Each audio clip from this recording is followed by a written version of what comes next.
రాజీనామాకు కారణాలేంటి? ధన్‌ఖడ్ ఆకస్మిక నిర్ణయంపై పలు విశ్లేషణలు.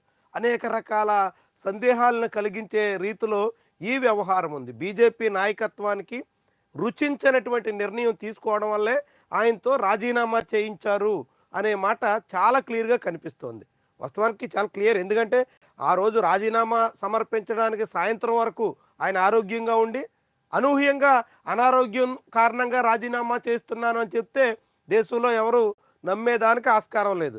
పైగా ఉపరాష్ట్రపతిగా ఉన్నటువంటి నాయకుడు అనారోగ్యం ఉంటే రాజీనామా చేస్తే ఆరోగ్యం మెరుగుపడుద్దని ఎవరు అనుకోరు కూడా.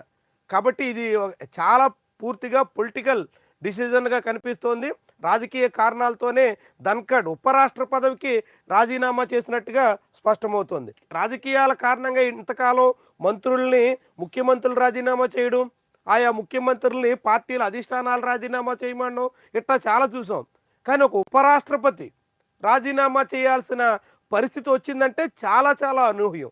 ఎందుకంటే గతంలో కూడా ఉపరాష్ట్రపతులు రాజీనామా చేశారు. కేఆర్ నారాయణ్ ఇలాంటి చాలామంది రాజీనామాలు చేశారు. ఆ రాజీనామా చేసినటువంటి వాళ్ళందరూ తాము రాష్ట్రపతిగా అవకాశం వస్తుంది కాబట్టి ఉపరాష్ట్రపతికి రాజీనామాలు చేసి రాష్ట్రపతి స్థానాలకు వెళ్ళారు. కానీ ఇట్టా ఒక రాజకీయ కారణాలతో బీజేపీ కేంద్ర ప్రభుత్వ పెద్దలకు రుచించని నిర్ణయం తీసుకున్నారు. జస్టిస్ యశ్వంత్ వర్మకు సంబంధించినటువంటి అభిశంసన తీర్మానంలో విపక్షాలు ఇచ్చినటువంటి నోటీసు మీద సానుకూలంగా స్పందించారు.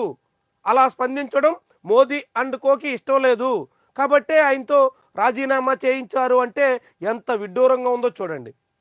ఎంతగా అంటే దేశంలో రాజ్యాంగబద్ధమైనటువంటి పదవుల్లో ఉన్న నాయకులకు కూడా ఎటువంటి గ్యారంటీ లేదు. రాష్ట్రపతి ఉపరాష్ట్రపతి లాంటి పదవులు కూడా కేంద్ర ప్రభుత్వ పెద్దల ఆదేశాలకు అనుగుణంగా వాళ్ళు ఎప్పుడు ఊ అంటే ఊ అనాలి, లేదంటే లేదనాలి, కాదంటే మాత్రం ఇట్ట అవుతారు అనే రీతిలో ఈ ఉదంతం మనకు చాటుతోంది. ఎలాంటి పరిణామాలు ఉన్నాయో చూడండి.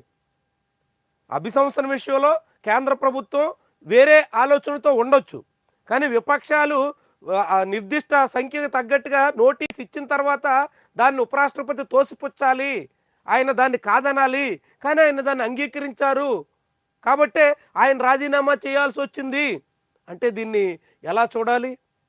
దీన్ని బీహార్లో నితీష్ కుమార్కి ఇవ్వడం కోసం అన్నట్టుగా చాలామంది చెప్తున్నారు. కానీ నితీష్ కుమార్ అలాంటి ఉపరాష్ట్ర పదవి లాంటి హోదా కోసం ఆయన అంగీకరిస్తారా?